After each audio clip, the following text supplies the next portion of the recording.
Hi, this is Beyond the Abstract, a student physical therapy podcast. In this latest episode, we discuss subacromial impingement, what it is, the historical basis of the term, and the effectiveness of surgical interventions.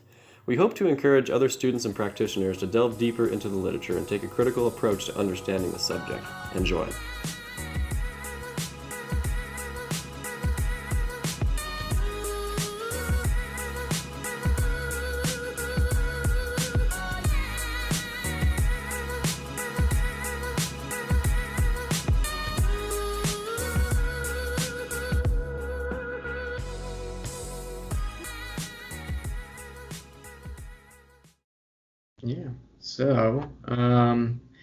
Before we start, wanted to point this out. Rob, if you're listening from our program, want to give him a shout out because he actually listened to our last episode and he actually had a couple questions about the podcast and engaged me in discussion about it, which is exactly what we're going for. Well, hey. So people who listen to this, send us emails. Talk to us, please. We're lonely and we just want to talk about stuff. So, well, I'm going to backtrack on that, Sean, and say person that listens to this, Rob. Rob, keep doing that. Thanks. Rob, let us know what you think next time about this. Oh, yeah. All right. I'd like to get your opinions and the viewers, a.k.a. Rob, the viewer. Dark roast or light roast? Time of day, morning? Where do you sit with that? See, I'll answer first. I need the caffeine. I'll go with the light roast because little known fact, many people don't know this. There's more caffeine in a light roast coffee. So know that moving forward in this endeavor. That's actually level 7 evidence my brother told me. Your brother told you. Okay. Is your brother an expert coffee maker, Jonathan?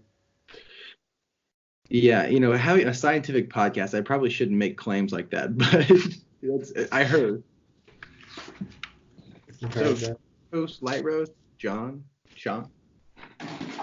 So, I'm not a big enough, I don't know enough different coffee types and brands to have an opinion. I really like the dark roast that Sean had when I was at his apartment studying for a practical. That was very, very tasty. It's the only coffee I've had that I can just drink black, and it was actually a good experience. So. Yeah, I'm definitely a dark roast guy. I had a light roast the other day. It made me sad every time I drank it. So dark roast is definitely my go-to. But I think dark roasts work best with a French press, if I remember correctly. And do you have science for that? What's up? Do you have science for that? I have a URL. If you go to blanchardscoffee.com and look up their brewing methods, it's on there, Jonathan. I'm prepared with my damn sources, so. Yeah, that's right, son. With that, you guys want to get started on this topic? Yeah, dude. All right. So today we're going to be talking about subacromial impingement syndrome, which some of you guys may have come across in the clinic or just on your Instagram scrolling or something along those lines. And we're going to go over 2 articles today. One is a systematic review. The other is, what do you call this? Kind of case series in a way. Right, case series, yeah. The title of the first paper it's written by Charles Neer in 1972, and it's titled Anterior Acromioplasty for Chronic Impingement Syndrome in the Shoulder. And our second article, which is a systematic review, is titled Subacromial Decompression Surgery for Adults with Shoulder Pain, a systematic review with meta-analysis, written by Thomas Lahdeoja, which is how I'm going to attempt to pronounce that for right now. And just to give a little background, sort of, before I let John talk about Charles Neer's paper. He was sort of one of the pioneers to kind of start this idea of subacromial impingement syndrome causing pain or causing damage to the supraspinatus tendon as it passes under the acromion. And his general hypothesis, which we're going to obviously tease out further, was that the subacromial space becomes decreased with different maybe scapular issues, scapular dyskinesis, bony outgrowths, and that bone-on-bone contact would cause either pain from bone-on-bone impingement or calls fraying of the supraspinatus tendon. So we're going to first start with that paper and sort of tease out his ideas and sort of where that hypothesis was generated from. So I'll let John take that. Yeah. All right. So this paper was released in 1972. Like Jonathan said, it kind of was one of the main papers that set the narrative of impingement in general and how we think of that. Let's see. So I'm just going to go over some of the highlights of the paper and some of the notes we had written for it. So basically, prior to this paper, the technique that they used for dealing with impingement, surgical manner, was lateral acromioplasty. They would take off part of the acromion and the lateral side of it. And Charles Neer thought that was, problematic because it wasn't actually the area that was impinging, and it caused a problem with the deltoid. But here's some of the notes I have about why he believed an anterior approach is better. So he took some anatomical considerations into account. He inspected 100 cadaveric scapulae and observed changes related to impingement in 11 of them. Most of these patients were 60 or older. He didn't have ages for every one of them, but he defines the changes as characteristic ridge of proliferative spurs and excrescences on the undersurface of the anterior process of the acromion. And he thought that these spurs are what create the impingement on the supraspinatus tendon at about 80 degrees of abduction and also arm elevation. So when he actually that was his just observing these cadavers is what led him to assume that that's what caused the impingement. And that's why he needed to perform the acromonectomy. So after he had this assumption, he did the rest of the study, which he gathered 47 patients over the course of 5 years. They ranged from 42 to 73 years old, and they underwent acromioplasty procedures. So follow-up for this ranged from 9 months to 5 years after the procedure, with a mean follow-up of 2.5 years. So pretty big range there.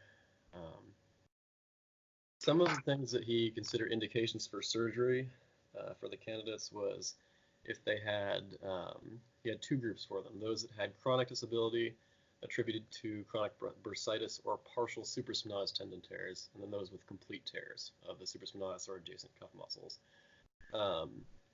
So for both of these groups, the physical signs that he, and symptoms and whatnot that he wanted to make sure they had before he did the surgery were crepitus and tenderness over the supraspinatus tendon, a range of motion in the, I think it was in the scapular plane, but it says they have a good range of assisted motion, but a painful arc of elevation from 70 to 100 degrees. 120 degrees, and pain at the anterior edge of the acromion on forced elevation. So the patients with incomplete tears had symptoms ranging from between 10 months and 10 years, averaging about 4 years per symptom duration. And the patients with complete tears had symptoms for 6 weeks to 12 years. So after the surgery, his results, he categorized satisfactory results as those who had no significant pain and were not limited more than 20 degrees of overhead elevation. And then those with, and then obviously the unsatisfactory results are those who did not meet that criteria. So for those with the chronic bursitis and the fraying or the partial tear group, there were 15 out of 16 of patients were satisfactory. And for those with complete tears, 19 out of 20 he considered satisfactory. One wasn't satisfactory due to patient having seizures and injured shoulder. Another subgroup he had here was those who had a lateral acromonectomy prior to this and were still having issues, which I believe was divided up into one of the other two groups. We can discuss that as we get into it further, though. So he didn't have, an important thing to note is he didn't have any baseline measures beforehand, so he doesn't really have a lot to compare compare his results to and see, I guess, how much they improved, and that's kind of a big point we'd like to touch on. His discussion about it is that he believes anterior acromioplasty relieves pain and inflammation from chronic impingement, and retards the wear caused by persistent impingement, and may prevent the rupture of the supraspinatus tendon or of the long head of the biceps. So he seems to think that his procedure was useful and continue with the approach, and that's kind of one of the things that set the current narrative we have now. That was a good summary. Are we going to tease out the paper a little bit, or do you want to hop into the highlights? Let me go ahead and read off this systematic review real quick, and then we can kind of tease apart both because I think they're pretty comparable. So I'm going to run over this systematic review real quick. All right, so just to give some background, I'm not going to read every single highlight from this paper, so anyone listening, I would encourage you to go get your hands on this because it's one of the more methodologically sound papers that I've read in a while, and it's just a good read. So the objective of this paper was to determine the benefits and harms of subacromial decompression surgery in adult patients with subacromial pain syndrome lasting for more than 3 months. In the introduction, they actually highlighted and cited that Neer paper that John just highlighted. So I think this is that Neer manuscript is one of the consistent ones that pops up in a lot of this subacromial impingement and shoulder pain literature. Jonathan, I know you've read a couple papers on, or a couple more papers on subacromial impingement with some of the Lewis commentaries. Is his paper cited in there as well? Yes, I think it is. I can double check. Okay, I just want to back up that claim, but I feel like it's one of those papers that sort of pops up everywhere anytime you hear about impingement or subacromial impingement pain, but I digress. So just important to note from the introduction, the authors note that subacromial decompression surgery is not a first-line intervention. It's often implicated following failure of conservative treatment. So take that for what it is, but let's move on to the methods. So some key points from the methods that I really liked.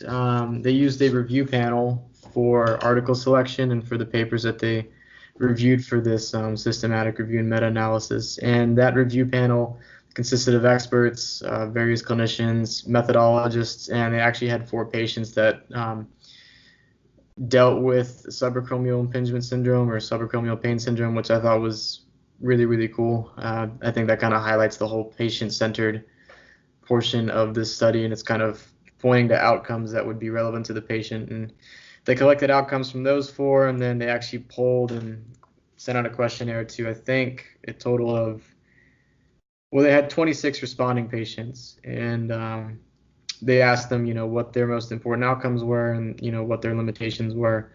And from those respondents, they responded with pain was the most bothersome symptom, and the most commonly affected activities were disturbed sleep, difficulties elevating the arm, and participation in sports. So this article or this review is really tailored to what patients value in their outcomes. So I just thought that was a novel concept.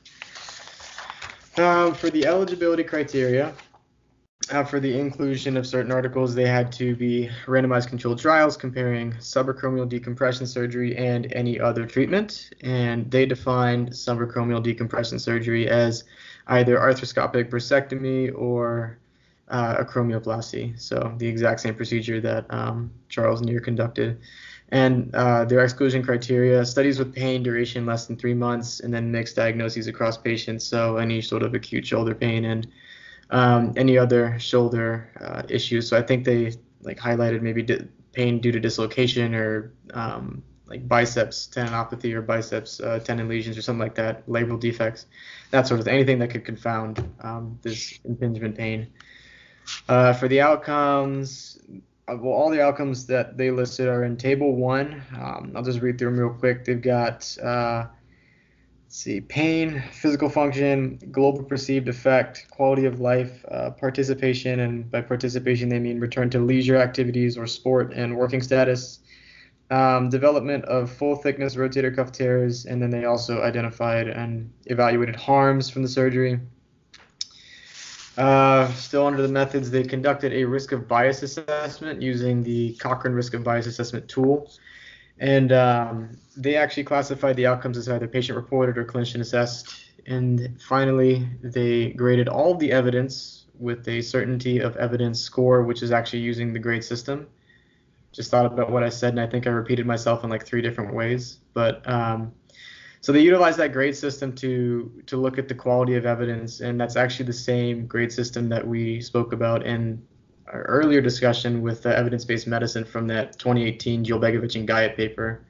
So if you have any questions about that, I would encourage you to go back and take a look at their description of the grade system.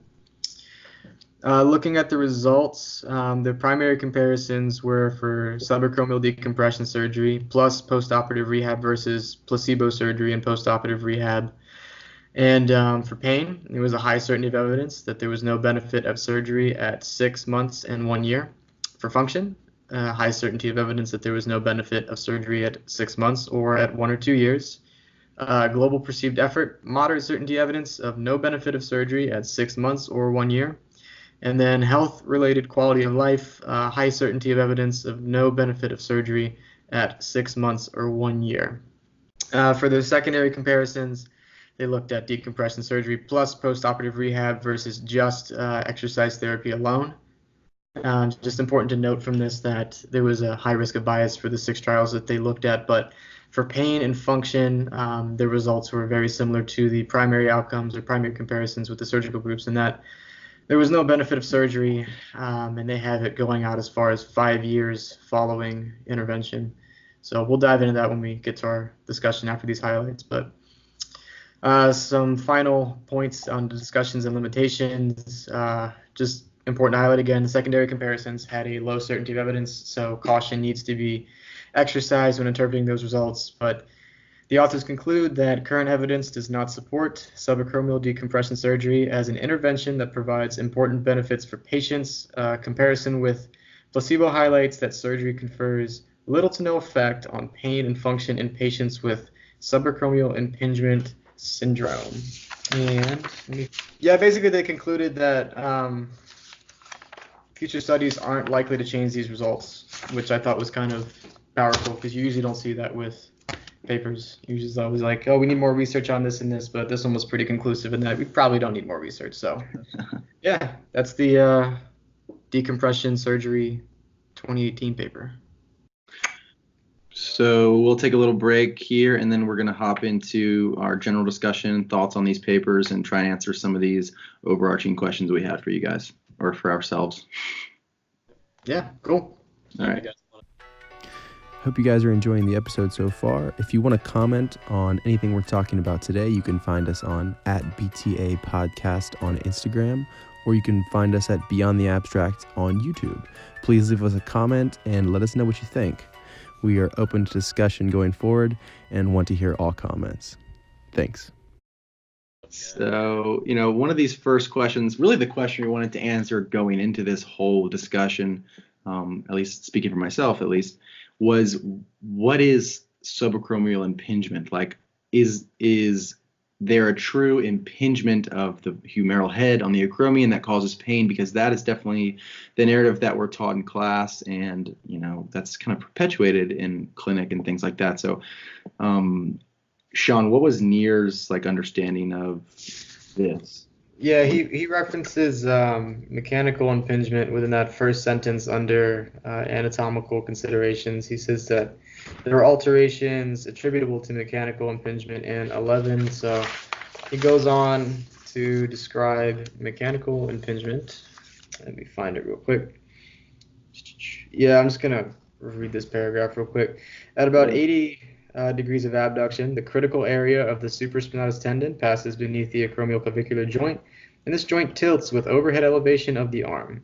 With the joint in this position, it's logical to assume that excrescences on the undersurface of the anterior margin of the acromion may impinge on the cuff. Arthrograms seem to substantiate this point. So it sounds like the tendon, as it attaches to the superior facet of the greater tubercle or tuberosity, whichever one you choose, that tendinous area impinges upon the lip of the acromion as you go into elevation. That seems to be the theory that he's touting, which, I mean, from a very logical standpoint, seems to make sense. Right. Yeah, intuitively, I always thought this kind of did make sense until we started talking about the scapular dyskinesis, which we did our last episode on, and now especially this paper.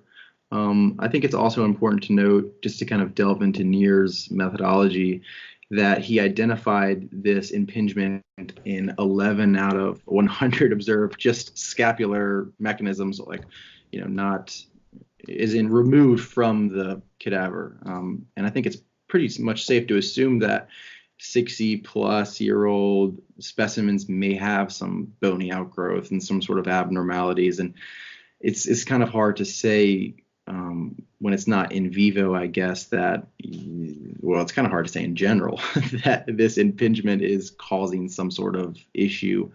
What did you guys think about the whole, 11 out of 100 specimens that he kind of basically based this whole hypothesis on, right? Yeah, I definitely thought it was crazy that out of 100, there were only 11 of them that he, used as the basis for it. And let's see, he only talks about how, there's only 8 of them that are really very prominent as well, so it's like it's an even smaller number, Yeah, and I don't know, it's concerning to me that he looked at cadaveric scapulae, right?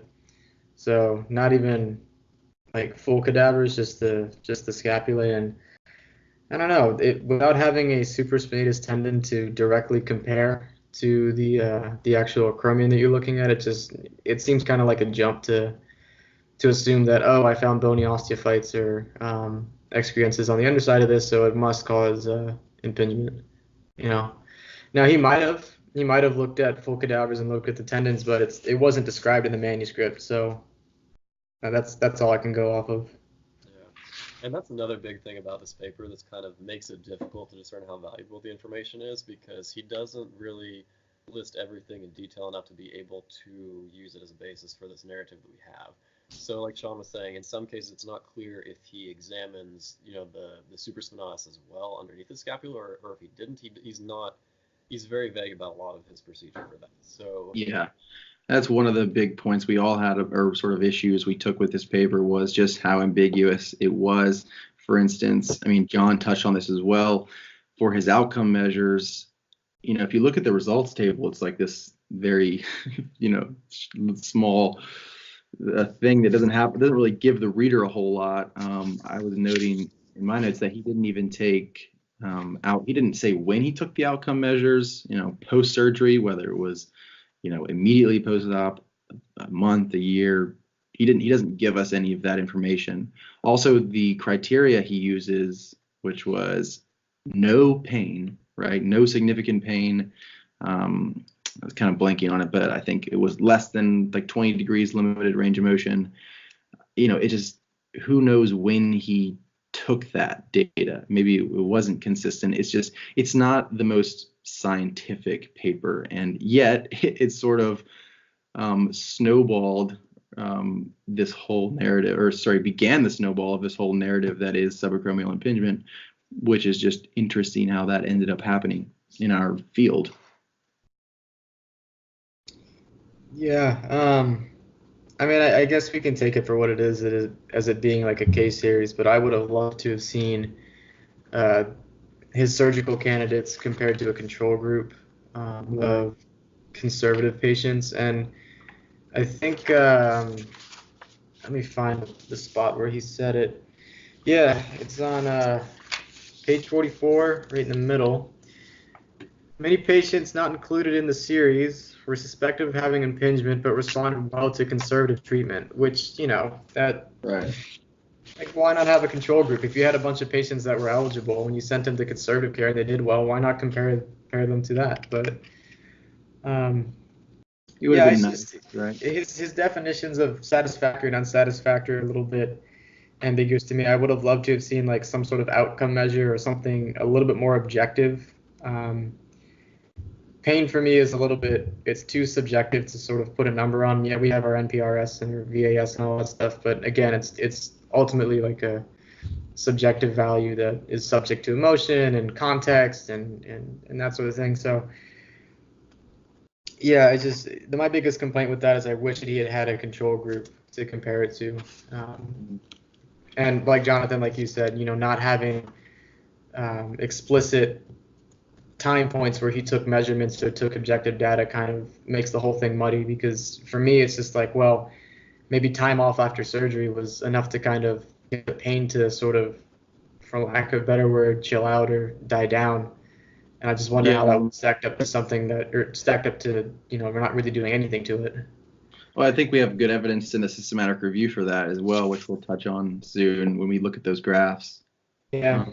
Any other notes on Neer's paper to answer this question?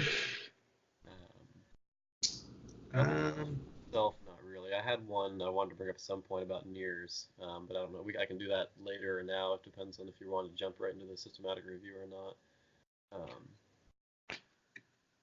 You want to go ahead and touch on well, I was going to bring up the part about how he mentions that several of the subjects that he operated on still had like calcifications in the tendon and whatnot that weren't actually part of what he considered impingement, instead of just talking about like age-related changes and whatnot.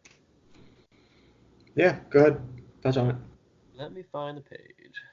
But he mentions that he found some calcifications on the supraspinatus that are like in the muscle itself, not in the area that he considers a critical area, and that those were not considered to be problematic. They were removed when necessary, but they weren't like part of the impingement problem. And so that was just interesting to me because, you know, we see that we have these calcifications and changes in like bony tissue, you know, muscular tissue and whatnot, and that's not considered pathological. But when it happens on an area, you know, by the acromion, because we have this kind of idea that has to cause impingement, we kind of jump on that notion, and it's may or may not be true because we already see that, you know, stuff happens in the tendon itself. So maybe those things that happen on the anterior surface of the acromion aren't actually causing impingement; they're just natural result of age, and it's just kind of was assumed that that's what's causing these body of symptoms these patients have. So just to take that into account when you're reading some of these papers, that age and natural variations in the body kind of play a role in some of the things you might see on the bones and on the muscles. Totally. That's a good point. One more point from this paper, and then that'll exhaust everything that I've got to say about it. But what did y'all think about his indications for surgery or criteria for performing the surgical procedure, specifically like his physical signs? So, I can read those off real quick if that'd be easier, but go ahead, John. I was just going to say, I know we've talked about this as far as maybe an updated understanding of the cluster of symptoms here, but it seems a little bit, I don't know, it seems a little bit silly to kind of assume that the person needs to have surgery when they have just pain in the shoulder in general and the crepitus, because some of those things can happen anyway. So it might be better to have those grouping of systems, to have a better term for those grouping of systems rather than immediately sending them to surgery. So. Might be some noise. My roommate's coming back to grab something real quick. Just heads up. But yeah, that pretty much sums up my problems with the indications for surgery, frankly. But yeah. I mean, again, with that, I think it's good. It would be a good segue because even if there were some good indications, what is the actual effect, you know, in the systematic review of the surgery? So I think it's a good time to hop into that, maybe. Yeah, let's do it. Hey. Okay. Where do we want to start with this? I mean, let's see. Let's take a look at those graphs. Yeah, I think that's a good place to start. Take a look at those so graphs. We can start with pain. On figure 2, this is a graph of patient's pain in all the conditions. So you've got the placebo surgery, which was just diagnostic arthroscopy. So they got the same they went under the anesthesia, they got the same incisions, but they didn't do anything, right, to the acromion. You've got the exercise therapy group, and then, yeah, obviously the blinded and unblinded subacromial decompression, those that receive the surgery.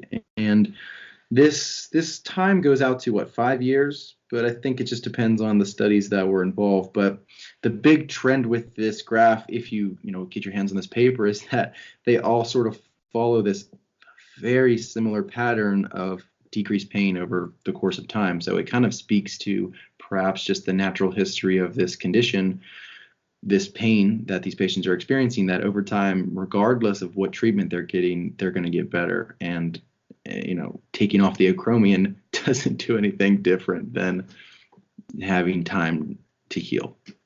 So what do you guys think? Absolutely. If you take a look at the graph, so they use the numeric pain rating scale and the visual analog scale. And if you take a look like at the course up to like a year or so, it's first of all their pain is usually only in like the moderate range of 4. So well, as it progresses after 3 months or so, it decreases fairly quickly.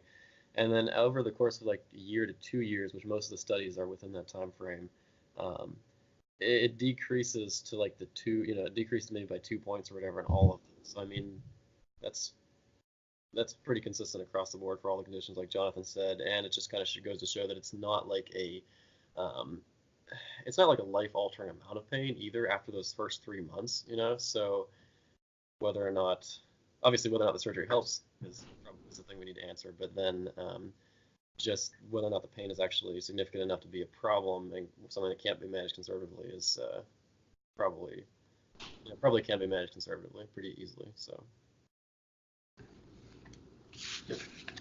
Well said. Pretty much covers all my comments on it. I think that the function graph on figure 4 pretty much speaks to the same thing. It just kind of seems like a regression to the mean, or just a demonstration of let's call it a disease. I don't know if I want to call it a disease, but of the condition's natural history. So I don't know. I wonder, like, all the conditions tended to get better, right? So when I'm looking at the placebo versus the actual arthroscopic procedure, just because that has the highest certainty of evidence of the groups that they looked at, I wonder, like, what was it that helped the patients, feel better in regards to pain, help them with their function?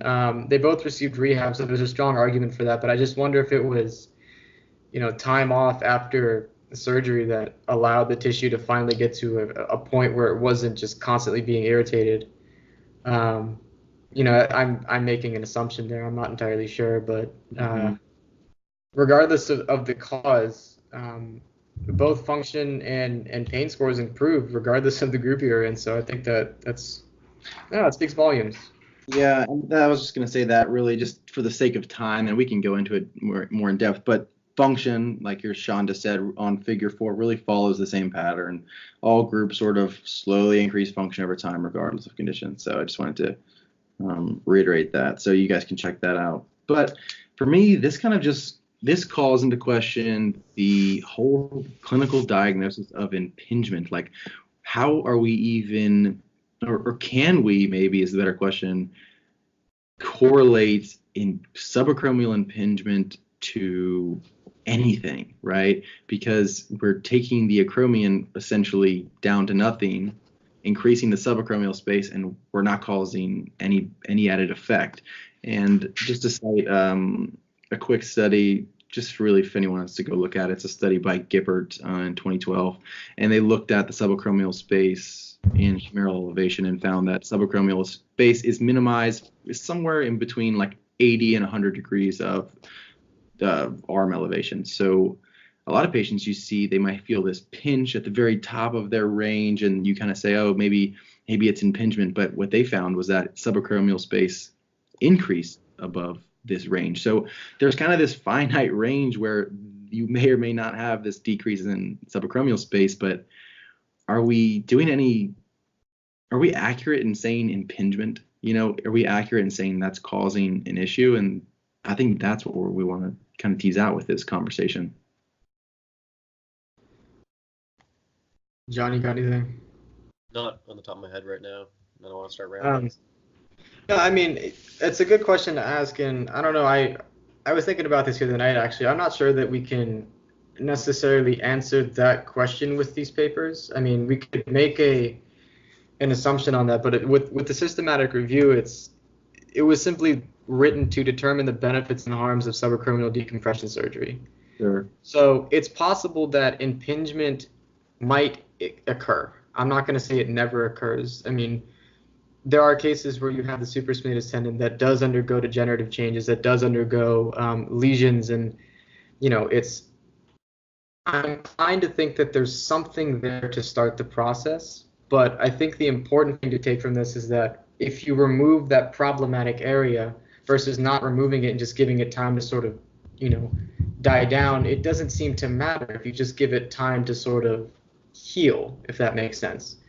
So, but Jonathan, with the paper you just cited too, it calls into question, is this impingement idea, when you go overhead, really the cause of it? I mean, I'm not entirely sure. I still think that is up in the air. But my thing would be, like, I don't know how we would diagnose that clinically, and I'm not sure that we could do anything in clinic to fix it, even if it did exist. And I think that scapular discussion that we had today sort of highlights that, and that we can't really adjust the movement pattern per se to fix that. Does that kind of make sense where I'm coming from? Yeah, I mean, I think the evidence supports that with our last discussion. I guess my question is, if you suspect someone has a diagnosis of subacromial impingement syndrome, is your treatment going to be geared towards increasing subacromial space? Because our last discussion kind of talked about that, treatments to increase upward rotation of the scapula to